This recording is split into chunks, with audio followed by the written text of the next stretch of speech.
Thank you very much, Arnold, and delighted to be able to reconnect with Bernhard, who is sitting in the evening in Munich. Thank you so much for joining us so late your time and spending the next hour. Let's talk about a very important topic. But first of all, Bernhard, I just wanted to really get the audience to get to know you a little bit better. So if you don't mind starting off by talking a little bit about your journey and how you ended up becoming the UN World Food Program head of innovation, the Innovation Accelerator. What path did you take? Just give us a little bit of background. Appreciate it. Yeah, and thanks so much for the invitation, Sandra. It's such a pleasure to be here and always great to reconnect. My background is originally actually in the private sector. So I started off my career working for the Boss Consulting Group in management consulting, working with lots of private sector companies in tech and industrial goods. And I started off actually building lots of businesses, which is quite interesting, or improving like how you sell products and so on. And one day I then applied to a job at the World Food Program, which is a United Nations agency saving lives in emergency, but also ending lives. And like back in the days, and that's almost 10 years ago. So I started at the World Food Program in a role that became the head of business innovation. So building up the internal management consulting team. I then went on to co-found what Share the Meal is a fundraising app. It's actually still the world's leading fundraising app for like you can share a meal with a child in need. And then 5 years ago, I started our Innovation Accelerator here in Munich in Germany. And this was really based on the fact where from an organizational level, like the World Food Program is an emergency organization. So reaches about 100 million people in 83 countries. So like there's inherently lots of innovation that happens. But the question for the accelerator was really like, okay, how can we be better in identifying, supporting, and scaling innovations? And it just hit me, well, why don't we try running something like, a Y Combinator, like an accelerator program in the social impact space? So, I would imagine, I mean, the United Nations has so many really important programs and initiatives that they're looking at around the world. How do you go about convincing people that we need to have this and to then go and run it? Did you find that people embraced it right away, or did it take some convincing? Well, I guess it also takes enlightened leadership at the time. So like we could not have done this without our executive director, our CEO at the time. And she was really buying into this thought. And I think it's also the same with our current executive director and the directors below that were saying like, if we're serious about the sustainable development goals, and sustainable development goal number 2 is ending hunger by 2030, we need to do things differently. We need to do more. And if we're serious about that, like, we need to work better with private sector. We need to have innovations at scale, because otherwise we will never reach that goal. And I think that was really the starting point where to do that was one of the success factors. And it definitely was also a good thing that I had started Share the Meal beforehand, because I had the track record of actually starting something wherein I was able to show that if you do something in a startup style, it might start really small with just 2 people, and then once it works, it can really take off. That's great. And we're going to talk about SDG number 2 in a bit more detail, but just to level set for those who may not be as familiar with the UN World Food Program Innovation Accelerator, could you just talk a bit about what is the main mission? What are the main focus points right now for the Innovation Accelerator? Yeah, just to take one little step back. So as World Food Program is a UN agency saving lives in emergencies and also changing lives sustainably. So by reaching about 100 million people in 83 countries. So this is really where, like, whenever you hear in the media, let's say, providing food or cash to people who are right now suffering, or they're in a civil war in Syria, in South Sudan, Rohingya refugees in Cox's Bazar in Bangladesh, or be it like in somewhere in Colombia. So that's what the World Food Program does. And we also work with smallholder farmers, connecting them to markets, school meals program. So that's the kind of the World Food Program. Now, we as Accelerator have been set up to really find those disruptive startups and innovations can be for a nonprofit, support them. So we run typically a 1-week training program, a boot camp, then an accelerator where we provide cash hands-on support, and even a scale-up program. So the ultimate mission of what we're doing is we're trying to find the best teams out there that are already existing and help them to reach the next level of the impact. And that can be in emergency response, let's say a new wallet for providing cash to people, or it could be more efficient in connecting farmers to markets, or something like using hydroponics, like growing plants without soil, really looking at those elements that can help us lift people out of hunger right now and like accelerate that progress towards like zero hunger. Yeah, no, absolutely. And so when we think about sort of the way traditional food program, emergency response especially has happened, you see most average people have seen, you know, the videos and the films about, you know, truckloads of food being delivered and grains to the people in need. I think that's a very sort of maybe dated way of looking at response and what the role of the World Food Program is. Don't get me wrong, I'm sure it still happens, but what else is going on that maybe we should kind of update the audience on? So what is really interesting, when I first started at the World Food Program 10 years ago, 98% of the assistance we provided was food, like physical in-kind food, and 2% was cash or vouchers. Last year, that was already 35% of the assistance. So really, that's an example of like scaling innovation. So like going up from like very small numbers to last year was over $2 billion of cash that was, so people would get like either bank cards or blockchain or mobile money, and they can go into stores and buy food with that money. And so that gets reinvested in the local economy.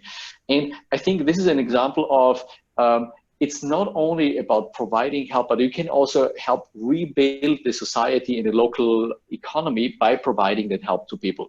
And the same example is actually for smallholder farmers. There's a lot of innovation that can happen where it helps people to provide for themselves longer term, rather than just providing somebody with a meal in an emergency. That's also necessary. That's also in particular something when you think about natural disasters like hurricanes, cyclones, typhoons, earthquakes. That's a situation where clearly, like, that's something where it's like the ambulance. When you have an accident, you're calling the ambulance. It's the same function. Right. But there's also the part of like, okay, helping people rebuild their lives. Right, and in a more sustainable way. And when you think about some of the projects and companies that have come through or in your program, what areas are the most prevalent? So is it around e-money? Is it around identity? Is it around, I don't know. So typically, I would say we have about 50% of the projects are focusing on some sort of emergency response. So they could be from identifying where are the most the people who are most in need and do that quicker, or getting the aid to people more efficiently, more effectively, more accountable. So that's one part. The other part in how can we sustainably contribute towards like more developed societies, or use, for instance, the work that we're doing also to rebuild people's lives longer term. That's probably like we usually see a 50% split between both areas. And a lot of like the effectiveness gains are actually involving some sort of mix between technology and a new business model. And this is something that, like, it's the same way that you would think about it in private sector, where it's like, okay, how can I really do something like build a product that people love? Now, in our case, I guess it's a product that people actually need, but it's sometimes it's really about like products or solutions that can help really make the step change. And like we have seen solutions that are technology, like tech enabled, that can be the next step, you know, the basic step towards like unlocking other benefits for the future. And I think this is what really makes me excited, where we see there is a way how you can scale this when you're not talking about reaching 1,000 people, 10,000 people, but potentially 100,000 people or 1 million people. Yeah, let's talk about that, because the numbers you deal with and the number of countries that you deal with is just staggering. And you do always need to think about scaling issues. So with an SDG goal of ending global hunger by 2030, that is certainly, I'm just going to use the word ambitious, but it's so much more than that. And oftentimes global hunger is connected to so many other things like climate change, like global different conflicts around the world.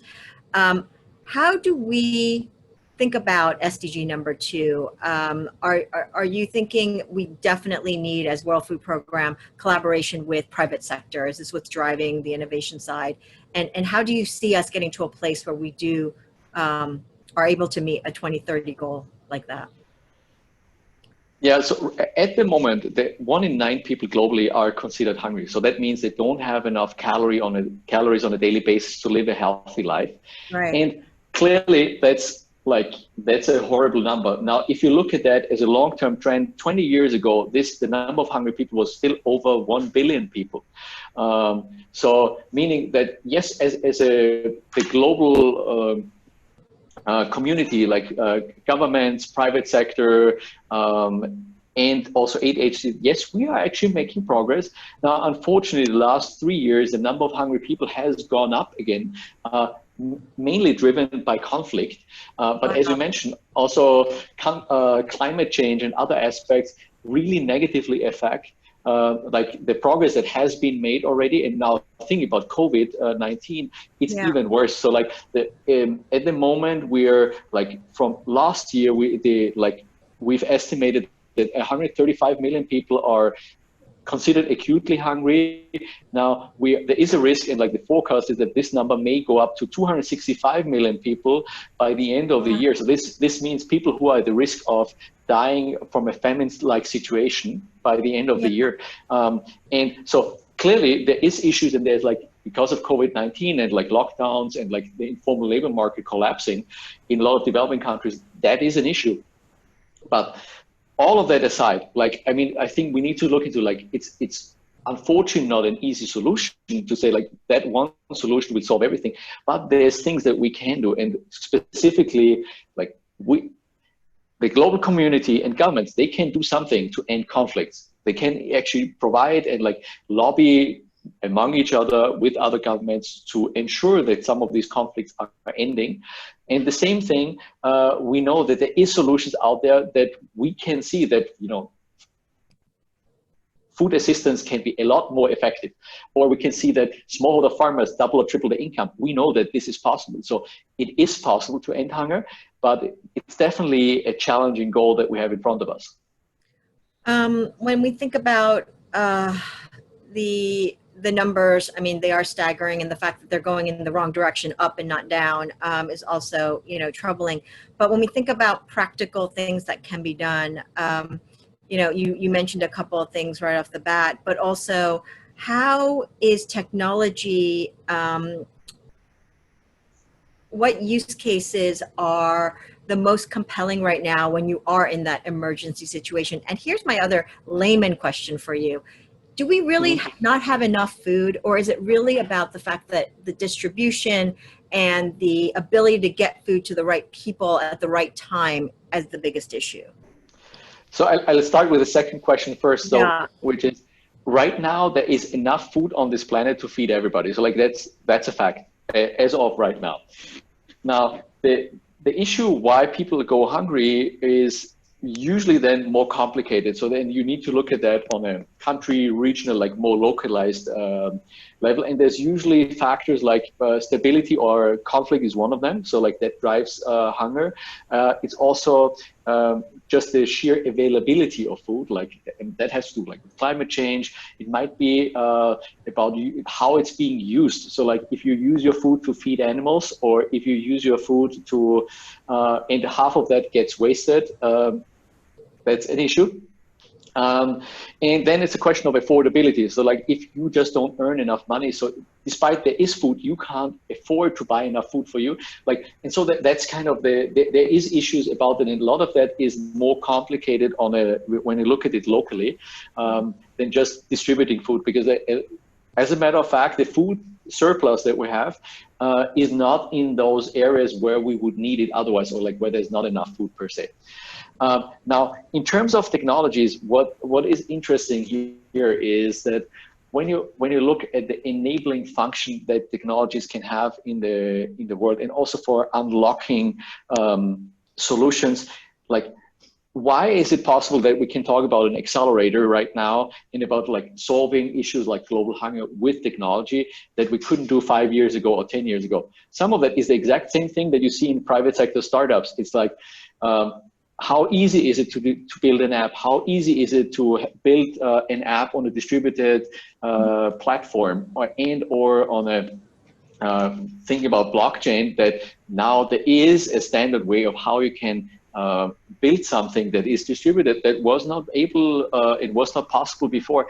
And like providing these tools to people now all of a sudden enables things that previously would have said, well, you know, it takes $100 million to build this. And all of a sudden you can build something with 10, 50, $100,000 that would have taken a lot more money before. Absolutely. And you're able to access people or to be able to distribute is a lot easier when more and more people are going to have phones in their hands or do have phones in their hands. No, I appreciate your insight on that. And I agree with you. I think the cost of innovating has gone down dramatically, and therefore let's pivot a little bit for the entrepreneurs that are out there in the audience. So when you think about models right now, we've got nonprofit world and we've got private sector world for profit. And there seems to be, you know, there are big corporations. There have been different models out there trying to marry. How can you be a good, conscious citizen, corporate citizen, as well as for profit? Do you have any thoughts on that in terms of business models that work, and particularly related to solving the hunger problem? So generally, I would encourage everybody to think about like how, even if you're building a for-profit startup or a product, is like, how does it benefit people? And it's like, from a private sector lens, you would say, how do you build a product that people love? You could also say, like, how do you build a product that people need and that improves their lives? And I think that then easily the concept of private sector and earning money can converge with like creating social impact, creating a greater good than just earning money, right? Now, I think specifically in the when you also talk about startups and blockchain in particular, I encourage people to think about like, what's the use case and how is the business model going to work? And there is room and there's a space for nonprofit type innovations, the NGOs, there's a space for for-profit, and I guess there's even a space for like completely distributed organizations that have no central steering. And all of that can work, but you need to think about why people would engage with that, why people would pay for that, how there is ever going to be a sustainability. But also what the unique selling proposition or like your competitive advantage is going to be. We see a lot of for-profit entrepreneurs who are, you know, sometimes that's the best way you can do it because you need investor money and you can build the technology with investor money that you then can offer like, you know, per user license and things like that. At the same time, we also see nonprofits that are perfect, or when we as World Food Programme UN agency do something, because when we are doing an innovation, it's clear for the government, for the local community, that we have the primary purpose of why we're doing this is for the benefit of the people and not for making money. And like, if the solution that people are working on is like, there should be buy-in by local governments and or by the communities, you do have to ask yourself, like, how do you ensure that that's actually something that people trust you, and why would you do that? And there's obviously oftentimes question about like, okay, so if you're earning money with my private data, so what happens if you get purchased by this large tech company? And even if you're the best of in mind with that, and like, but I think there's room for both. And in particular, there's even sustainable business models for social entrepreneurs and nonprofits where it can really make a difference and earn money. But you also get karma points.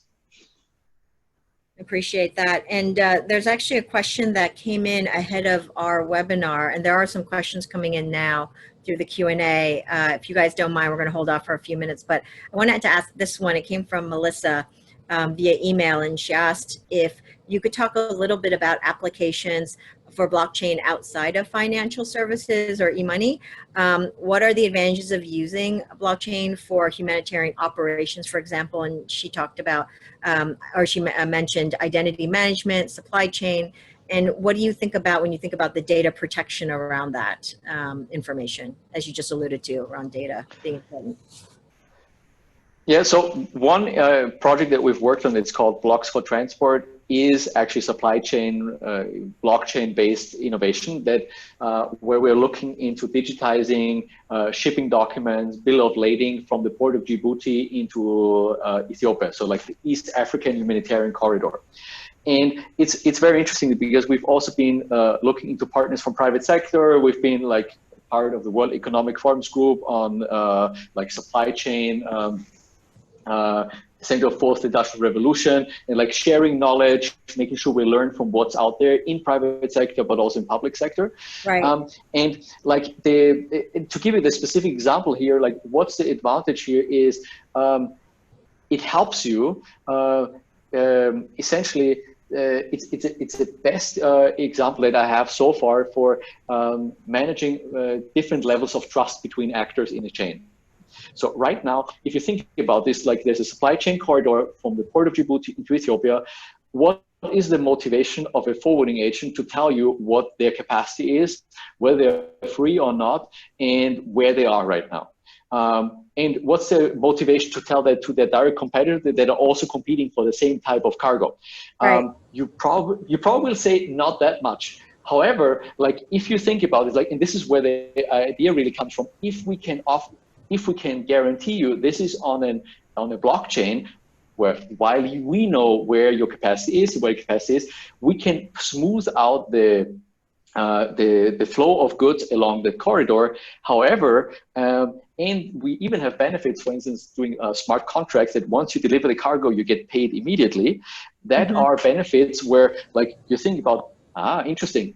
That's all of a sudden where, like, the people who previously would have not a benefit of sharing the information, all of a sudden have benefits. And that's one of the examples where if it's anonymized, if it's on a blockchain, where you definitely can benefit from like this real-time supply chain information. And it's also a good example for, we might do this and we started this as a humanitarian operations, but it could very well work for any private sector or commercial type of supply chain corridor optimization tool. Absolutely. And quickly, people realize if implemented properly, everyone could actually win. You make more money, the pie grows bigger, things become less chaotic, you remove frictions, et cetera, et cetera. So that's a great example. Thank you for illustrating. Yeah. And if I just may elaborate just on like why is that cool? Like in that example, like right now, it's a transport from the port into Ethiopia takes between 12 to 15 days. From a pure supply chain perspective, it should not take longer, between like 2 or 5 days. So let's say you can cut the transport cost in half or by 2/3 even. And if we do that, well, first of all, the forwarding agents, like instead of sitting at the border because it's congested, they actually get money because they drive around. The transport costs go down, like the food we provide to people gets cheaper, and like the overall, like also like the flow of goods for private sector gets cheaper, right? So in this like the efficiency gains you could get out of this are enormous. I would love to see, I will have to say, I'm going to make a comment here. I'll take the liberty of doing that. I would love to see, once these things are up and running, our ability to be able to actually produce performance benchmarks around the efficiencies, because I agree with you. Those are absolutely positive and real benefits. And I think the skepticism around blockchain technology, a lot of it would go away with these implementations and real benefits actually benchmarked. So yeah. I really appreciate that. So I'm gonna lead you to another program that you worked with GBBC on last year, and we really appreciate you supported during the UN General Assembly Week. We did a hackathon, Hack the SDGs, and you were one of our sponsors around SDG number 2. And the winning institution or group ended up actually continuing on with you, Producers Direct, I believe, on the digital cooperative. Could you talk a little bit about that initiative? Because I believe they're going through the Accelerator program with you now as a post hackathon. Yes, exactly. No, and like this, and this is really one of the examples where that inspired me, and like that's something that also for everybody who is listening here, like if you have a great idea, maybe sometimes it seems like it's crazy, but you know, maybe it's also really smart. And like at the hackathon where the winning team actually was Producers Direct, using blockchain technology to digitize growing crops in the kind of the marketplace for cooperatives on blockchain. And this was really something where like, we then, after the hackathon, invite them to one of our innovation bootcamp programs, which is a 1 week training program. And right now we are testing, or we're doing a pilot with them in Peru. And what's really exciting about this is because what's the problem that we're trying to solve? Like a lot of the smallholder farmers, you don't know what the price of crops is. You don't know whether you get the fair market price. And like there's a friendly trader that passes by your farm gate and says, hey, I'm going to offer you the fair price that I'm telling you right now. And with blockchain, not only are we able to, well, have transparency, but we also are able, like Producers Direct can do peer-to-peer financing. They can actually aggregate data, and they can also like transforming the lives of people, like, you know, connecting the farmers connection, using the data in real time and offering finance to those farmers. And so, you know, we don't know yet 100% like whether they are going to be the next unicorn to actually really change people's lives. But I'm really excited about like the potential that you can have using that in an example for smaller farmers. And like, if you think about this yourself, like some of the people who are listening, isn't that a great example of blockchain where you have an immutable record of a transaction that happens, and you know whether you have actually received the fair share of the profits of the crop that you've just sold on to the trader? I think it's fascinating. Absolutely, and I'm going to give out a shout out to Claire Rhodes, who's the CEO of Producers Direct. She's listening to us now, so appreciate that. And Claire, well done, as well as David Acton on the technology side for leading the path to allow small shareholder farmers, by the way, to own their own data and to take control over things that right now they have very little control over. And that also includes the prices of the commodities that they sell. So absolutely, thanks for that. We always like stories where not only do you win a hackathon, but you go beyond that and grow the initiative out. And so best of luck to Producers Direct. We've got a number of questions that are starting to come in. So Arnold, if there's anyone who's got their hands up and want to go live, please just jump in and let me know. But otherwise, I am going to take a couple questions here that we're beginning to see. One in particular is related to transparency. Do you have an approach at present to see transparency in whether a food is actually organic and safe to consume? This is a track and tracing question. Are you guys doing any work around that? It's very interesting. Like I guess like the example of I don't know, maybe sometimes these questions come from like food safety point of view, like in the US when you're talking about like E. coli or something like that. I think Sure. For us, it's probably more like the Producers Direct type of use case where transparency in the marketplace, I think is the first step, right? There is also a question about like, you know, potentially like with IoT or like with sensors. Like I'm not like we've done other pilots with like a startup that's called BioAnalyt, that is kind of an IoT device that can test vitamin A content in certain foods.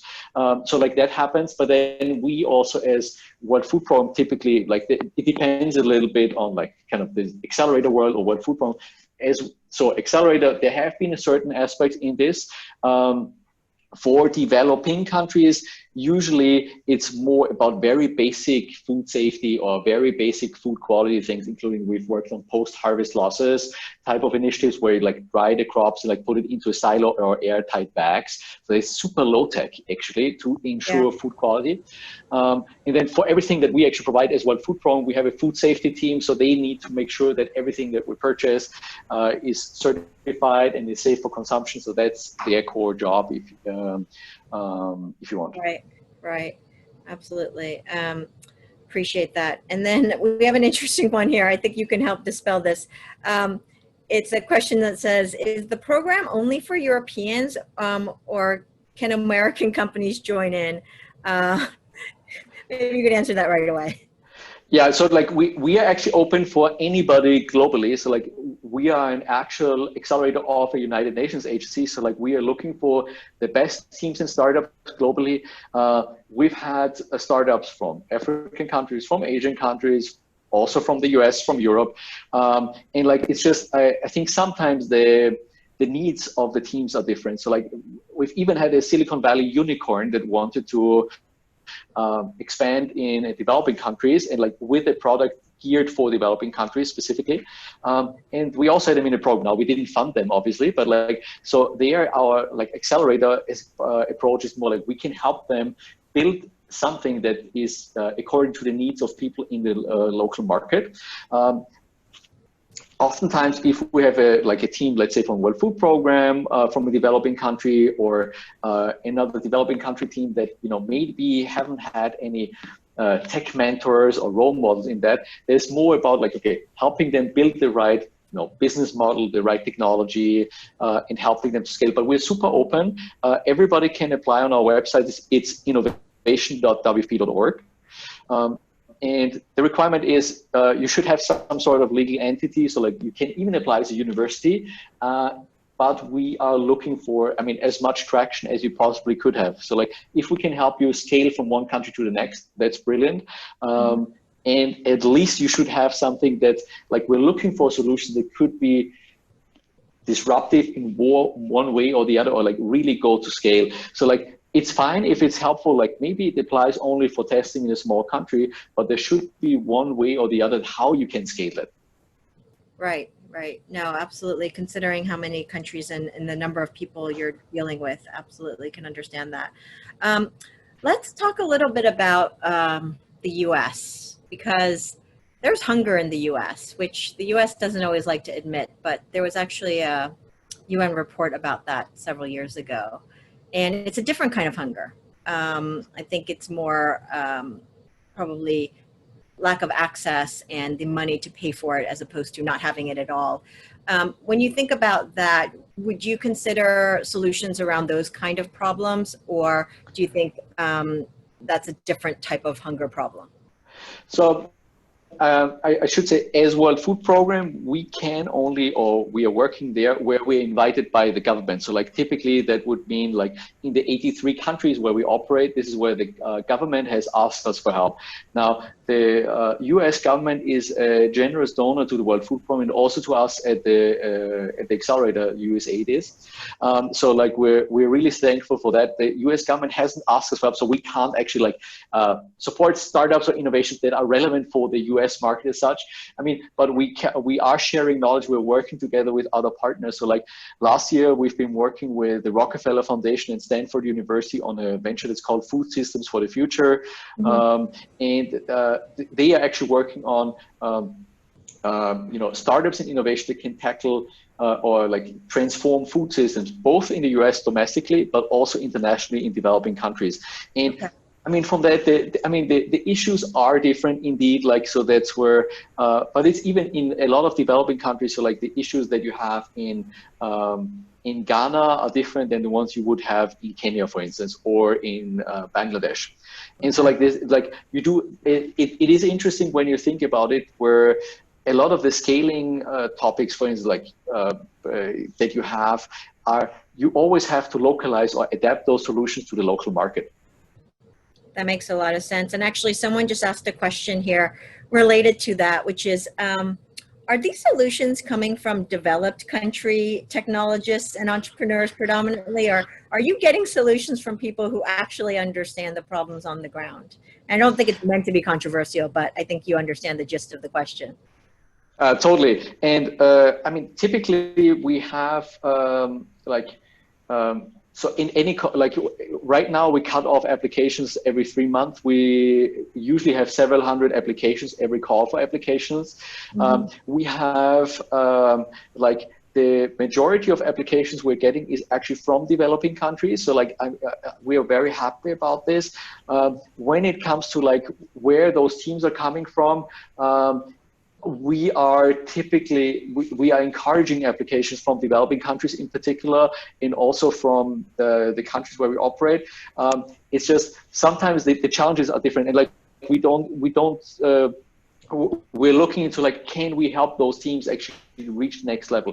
So it might be that we have a team from a developing country that we help more with the technology side, versus we help a developed country team that has a great technology but has no idea whatsoever what the life in a developing country is. But like maybe to feature another like blockchain related innovation, it's actually one of the scaling ones. It's called building blocks. And for those of you out there who have heard of this, it's like it actually was submitted to a World Food Program internal staff initially. One of our finance officers, Human Haddad, so like he actually had this idea of like, why don't we use blockchain to make our cash transfers more effective? So he's been working in the organization before, and it ran through the bootcamp. We teamed him up with an external startup, and within a period of 6 months, we first tested in Pakistan, then in Jordan. It already scaled to 10,000 people. So we're using blockchain e-wallet to provide cash transfers to people. And 6 months later, it reached 100,000 people. Wow. And by doing that, I mean, like transferring $3 million every month to people, saving 98% of the banking fees doing that. So it's a classic example of like, you can actually scale innovations also in developing countries. Now, this is internal. And most recently, this innovation was just, even in the COVID-19 reality, scaled in Cox's Bazar in the refugee camp to another 200,000 people who are now using building blocks for the cash transfers. And so I think part of what I think where the question is coming from, I think point is well taken. We encourage innovations, in particular from developing countries. I think there is a reality out there where we do see that a lot of teams from developing countries still, they may not have the same availability of capital, or they may not have the same, role models in their surrounding that they can just go and say, hey, how have you started your startup? There is lots of potential out there of smart people that we can support. Right now, as Accelerator, we are looking at this globally. We are experimenting, however, with local innovation hubs. So right now we are having an innovation hub, one in Tanzania, one in Kenya, and one in Jordan, that are specifically also, working with the local innovation ecosystem, running local challenges in addition to what we're doing globally. Yeah. I think your point about marrying, maybe both developing and developed world teams together is actually a pretty exciting prospect. If you get the right combination of teams together, you could really probably make magic happen.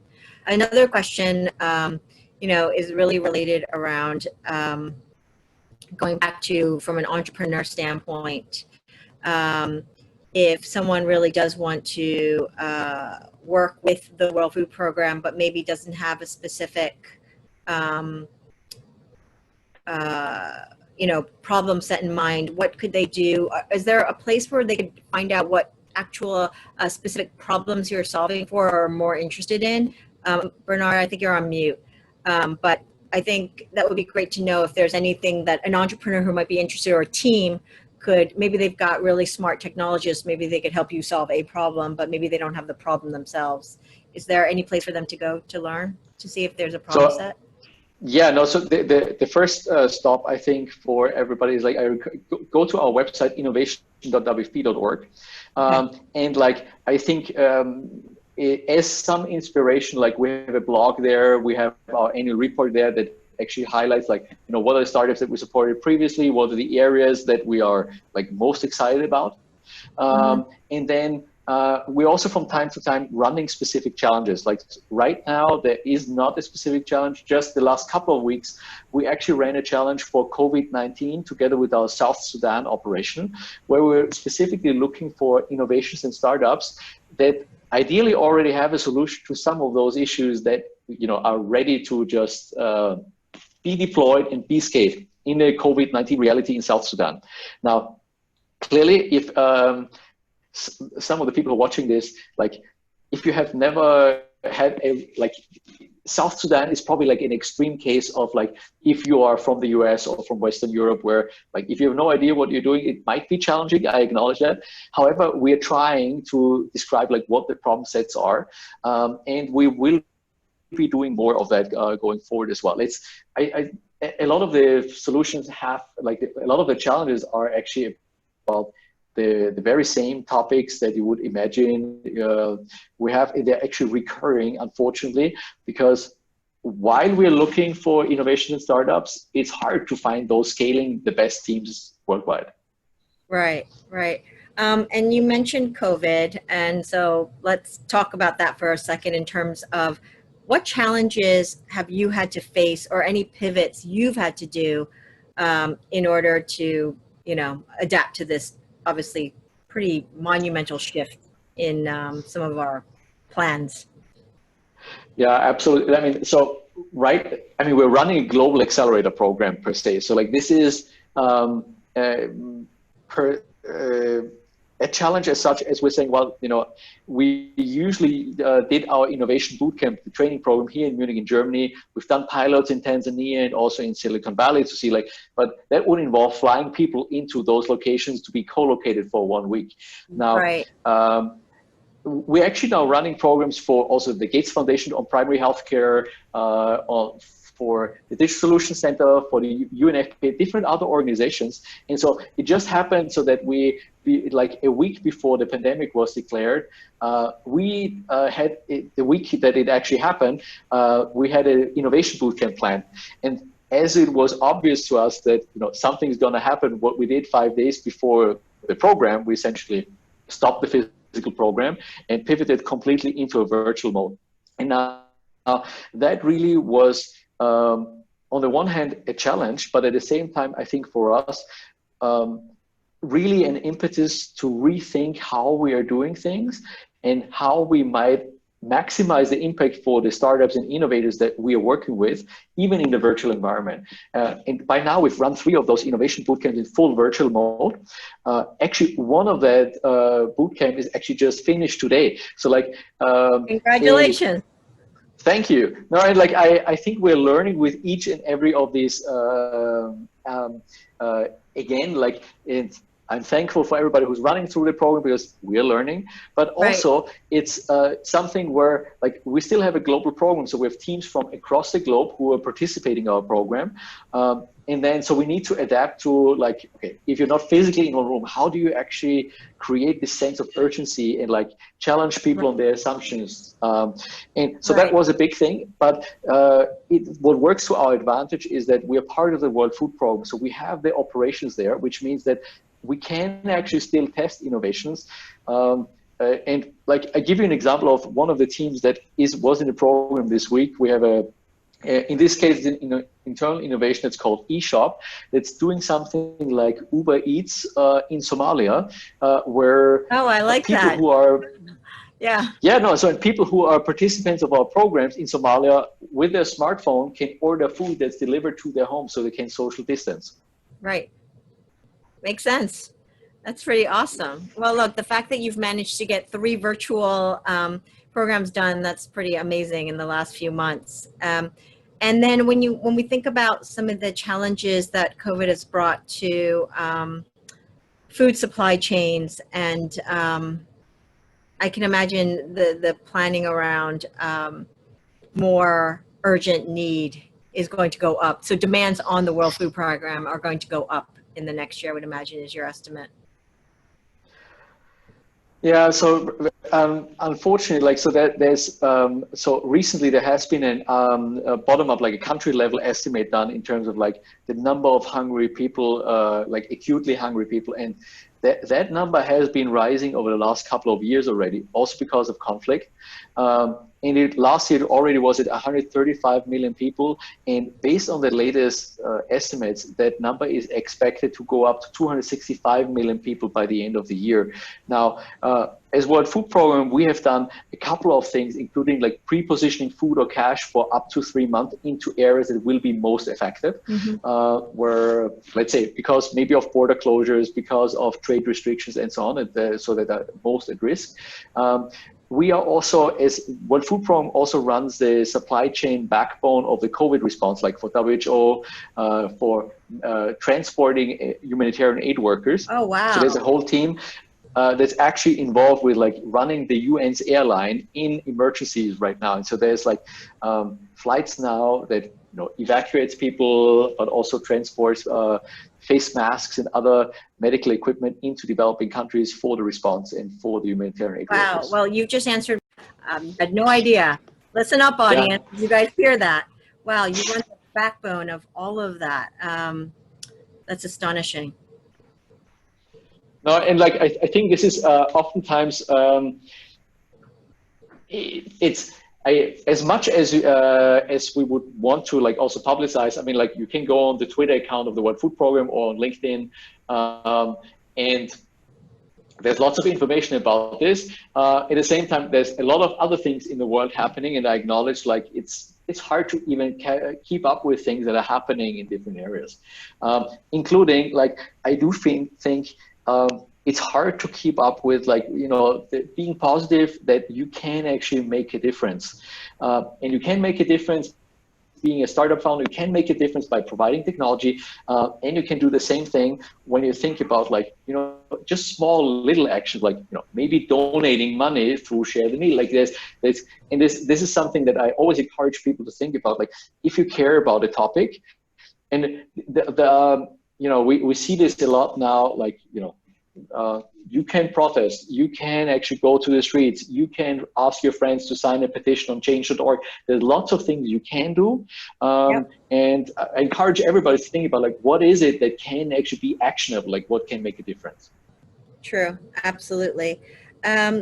Let's talk a bit about, you mentioned the Gates Foundation. You are running something there. Do you mind elaborating a little bit about that? No, so the Gates Foundation, also they have a program for primary healthcare on like they call grant challenges, where they are offering grant money in their case for innovation in the space. And like they typically do calls for applications for those grant challenge programs. And so we actually did a pilot with them. So we had a Gates Foundation mentor participate in one of our programs. And then afterwards, they asked us like, could you actually do this for us for the next 3 years? And so like we're now running the same kind of the innovation bootcamp program and our sprint support for the innovators that get grant funding through the Gates Foundation for primary healthcare, like vaccine delivery. So it's a lot about program effectiveness in vaccines, primary healthcare. That's amazing. And when the World Food Program is interacting with other organizations, is it generally like a case-by-case project basis, or do you have like wide-ranging partnerships that are kind of more thematic across the organization? I guess I would like. There's overall on, I guess, World Food Program level as a UNHCR, I mean, we have about 18,000 staff globally, most of them in developing countries, actually in our operations. Globally, we work with about 1,100 NGOs, and then we have actually a lot of also private sector partnerships. So this could be companies, there could be foundations that we have partners with, and then there's obviously other UNHCs that we are partnering with. So like there's typically collaborations across the board, and I think it's a good example for what's the difference between the non-profit world and the for-profit world. One of that is there usually is there is an alignment of interest. So like if for instance, like we are very open in sharing our approach, like how do we work with startups. We're also very open, like we're trying to publicize as much as we can, like how does our bootcamp program work, because if more people can replicate what we're doing, ultimately we will be successful. Yep, absolutely. no, agreed. And anyone out there who's listening, let's figure out how we can help support the efforts of the World Food Program, because I think people understand you're doing really amazing work, but I think there's probably a lot more that can be done to help sort of spread the message around and out about what you are actually doing and what the great partners are doing. So that's a good thing. So we've got a couple technical questions, which I apologize, I'm going to skip over and I'll send to Bernhard. You can look at them later.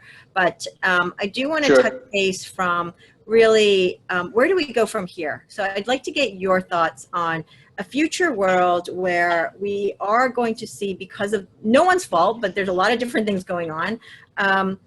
How do we, if the acute hunger problem is going up, and that number is staggering, by the way, if we get close to that number by the end of the year, that to me is very sad and staggering. How do we, as entrepreneurs, technologists, think about, and it's really your perspective on how do we tackle this, and what future world do you see where we can still meet this 2030 goal of ending global hunger, at least acute hunger? What are the things that we should think about? Maybe some broad thematics. So before you even think about it, and I encourage everybody watching this, is think about it, what are you passionate about? And again, this is really where it might be that it's a particular cause that you're really passionate about, or it's a particular geographic region that really this is why you want to get up in the morning and why you want to have a positive impact. I think that should be the starting point for anybody. It's because if you're not passionate, you probably will stop the support at a certain point. Just listen to yourself. Is what is it that you really care about? And those might be very different things for a lot of people, and that's totally okay. And so in the area of ending hunger, and if that's something you care about, or what I deeply care about is I really believe there shouldn't be a child that has to go to bed hungry. I just deeply believe that that's one of the things that we can end this, and we can actually change this for people. And if you're serious about this, that's where there's lots of opportunities, specifically if you're in the technology space, where it's okay, you can, for instance, you can perfectly run a for-profit startup, and you can donate money. You can provide free services to other people who are tackling social impact causes. So that's, I guess, one of the areas that you can think about. Right. Then in the area of if you are bold enough, and I don't know, maybe you've just had an exit and you say I want to do something. I want to found a startup that really tackles that problem, or I want to start a side business of my startup or of my company and really make that happen.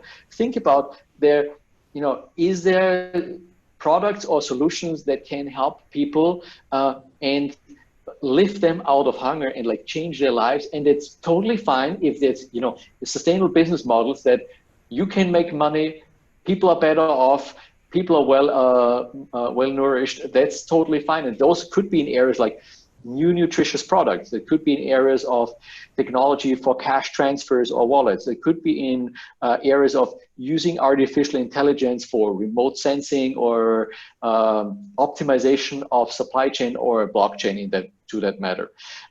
And this is similarly, there are areas about new livelihood models, and one of the areas, for instance, micro work or education for disadvantaged population groups.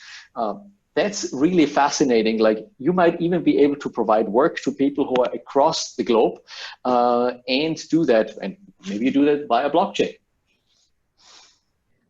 Thank you for that. I think much appreciated. There's someone who's asked a question here, and I think this will be a nice wrap up as well, Bernhard. And notice, guys, how it's getting darker where Bernhard is. It's because it's truly evening where he's sitting. Really appreciate it. That's dedication for you guys. From your perspective, other than hunger, what are the other social issues which threaten our security and our well-being as a world? What worries you the most, besides obviously the complex problem around global hunger?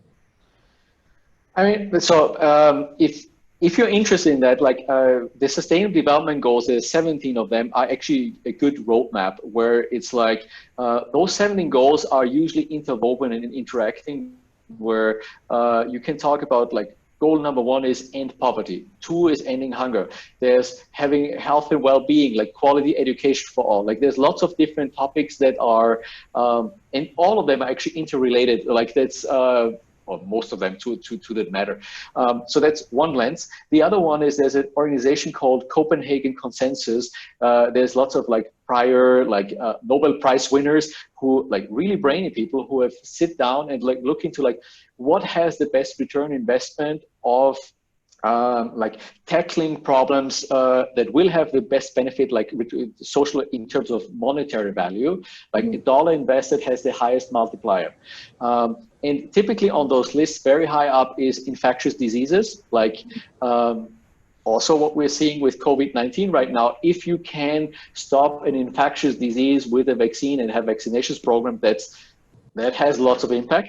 The other one is mother and child nutrition, like specifically nutrition for children when they are like still unborn, the first 1,000 days, like, and then the first 2 years are have a huge impact on children, and then but throughout the lives of people.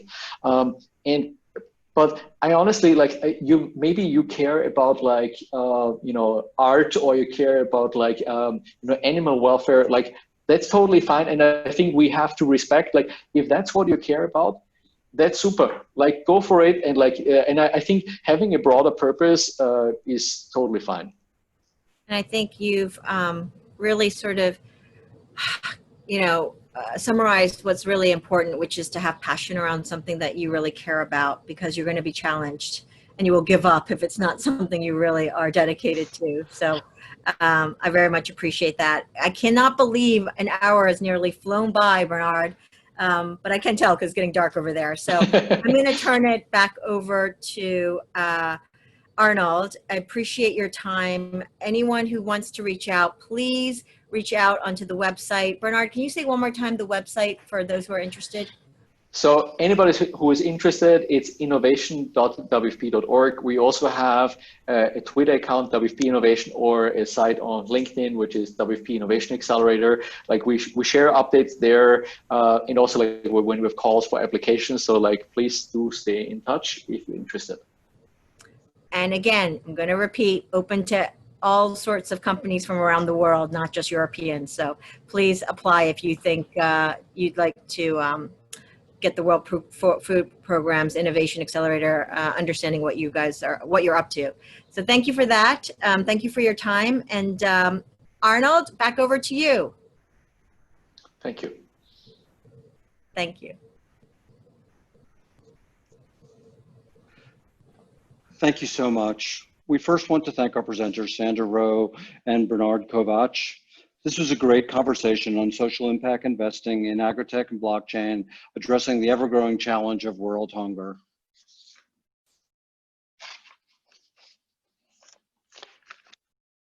And to each of you for attending and participating. If you have additional questions or suggestions or anything you'd like to add, please send them to mytownhallquestions.com.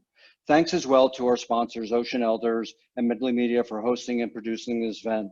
A recording of this conversation will be available on the Ocean Elders YouTube channels shortly. Please check out the schedule for our upcoming events, and notice that for the summer, all events are moved to Thursday rather than our current Friday schedule. Do check the Ocean Elders Facebook and Twitter feeds for all future events, as many of them come on impromptu and we don't want you to miss them. And to close, we want to encourage everyone to take a look and participate in the #OneThing campaign created by our sponsor, Ocean Elders.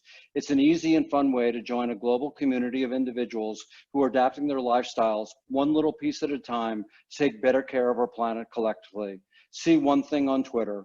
Thank you so much and have a good evening.